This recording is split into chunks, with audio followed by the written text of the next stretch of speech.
Salam sejahtera untuk kita semua, teman-teman. Kali ini saya akan presentasikan tugas satu saya dalam mata kuliah basis data yang berjudul Entity Relationship Diagram. Perkenalkan, nama saya Asberius Sasugian, NIM 0500446688, Fakultas Sains dan Teknologi, Prodi Sistem Informasi, UPBJJ, Pekanbaru. Inilah tugas saya, basis data, membuat Entity Relationship Diagram. Selamat menyaksikan.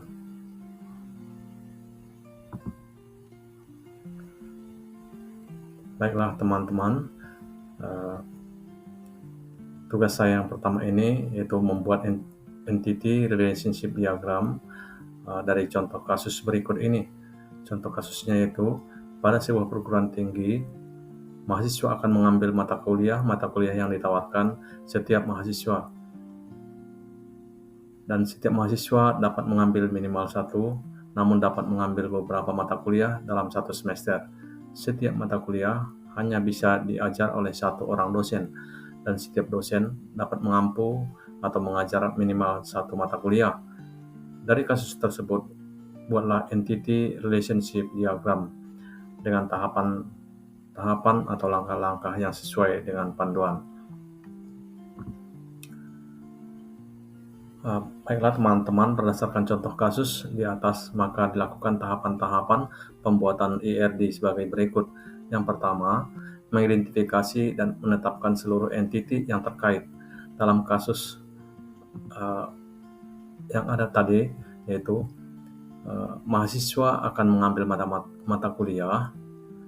Jadi entiti yang pertama itu adalah mahasiswa. Dan entiti yang kedua adalah mata kuliah.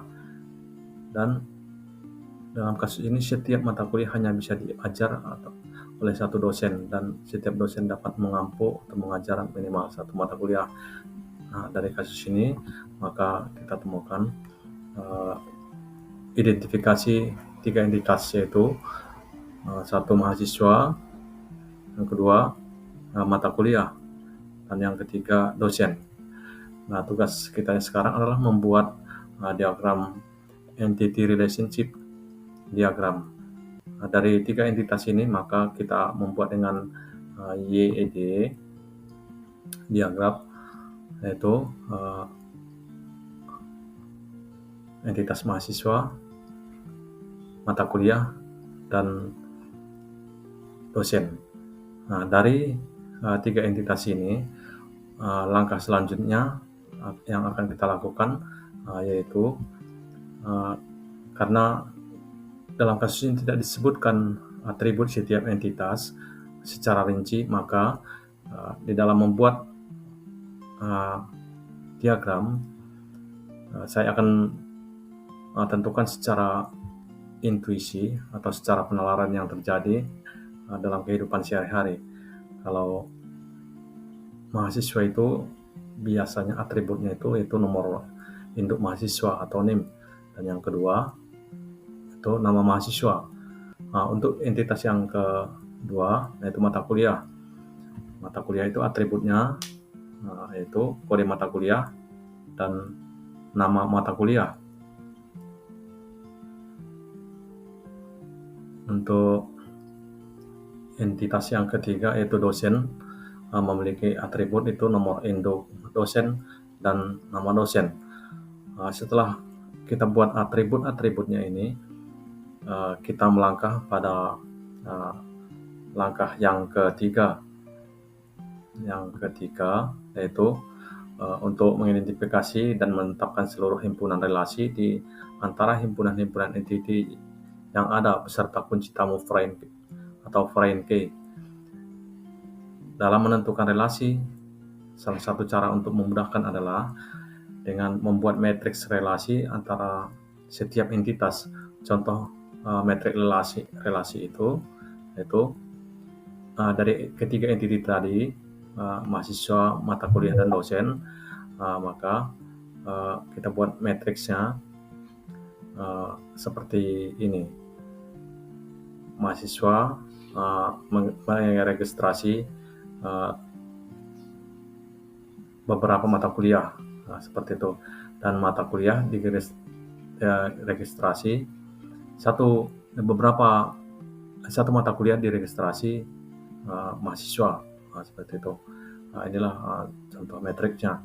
Dan yang selanjutnya, langkah yang keempat yaitu menentukan derajat relasi untuk setiap himpunan relasi. Berikut adalah sesuai dengan tahapan ini, penambahan derajat kardinalitas. Dalam penambahan derajat kardinalitas harus memahami kasus antara entiti. Apakah antara entiti tersebut satu ke satu, atau satu ke banyak, atau banyak ke banyak. Kita mendeteksi derajat kardinalitas kasus tersebut dengan sebagai berikut. Pertama, banyak mahasiswa meregistrasi banyak mata kuliah, dan banyak dosen mengajar minimal satu mata kuliah. Dan berikutnya adalah dari ringkasan kasus tersebut terbentuklah derajat kardinalitas sebagai berikut. Yang pertama, mahasiswa dengan mata kuliah adalah M ke N atau banyak ke banyak. Dan yang kedua, dosen dengan mata kuliah itu adalah satu ke banyak. Hasil dari penambahan derajat kardinalitas menghasilkan entity relationship diagram yang saling terhubung dan tergambar lebih lengkap. Nah, maka dapat disimpulkan bahwa mahasiswa dengan mata kuliah dapat dibaca dengan banyak mahasiswa meregistrasi banyak mata kuliah atau minimal satu mata kuliah. Dan yang kedua, dosen dengan mata kuliah dapat dibaca satu dosen mengajar banyak mata kuliah, namun satu mata kuliah hanya diajar oleh satu dosen.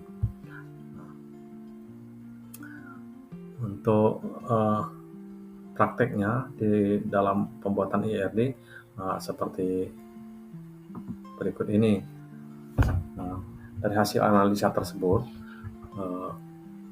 dapat digambarkan ini satu mahasiswa mempunyai NIM dan mempunyai nama mahasiswa, dan satu mahasiswa meregistrasi mata kuliah, dan mata kuliah diregistrasi oleh mahasiswa. Nah, seperti ini diagramnya. Nah, untuk selanjutnya, untuk melengkapi himpunan entitas dan himpunan relasi dengan atribut deskriptif, maka jika relasi dari setiap entiti memiliki nilai banyak ke banyak, maka relasi tersebut berubah menjadi sebuah entiti, dan atributnya adalah primary key dari setiap entiti yang terhubung. Maka entity relationship diagram dapat disempurnakan dan hasilnya seperti gambar di bawah ini. Nah, di sini sesuai dengan panduan, jika setiap entiti memiliki nilai banyak ke banyak, maka relasi tersebut berubah menjadi sebuah entiti. Artinya karena setiap entiti ada relasinya dengan yang lain.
bisa dibuat menjadi satu entity lagi, karena entity-entity tersebut terhubung dengan yang lain, sehingga atribut yang ada pada entitas tersebut menjadi atribut untuk entity yang baru ini, di mana kita buat di sini untuk registrasi mata kuliah. Nah, ini banyak mahasiswa banyak meregistrasi mata kuliah, dan mata kuliah banyak diregistrasi oleh mahasiswa. Nah, sehingga terbentuklah entity baru ini, registrasi mata kuliah dengan 4K-nya yaitu name dan kode mata kuliah. Nah, demikianlah entity relationship diagram yang telah saya buat. Akhir kata, jika ada kesalahan dan kekurangan dalam penyampaian, saya mohon maaf. Dan saya ucapkan terima kasih.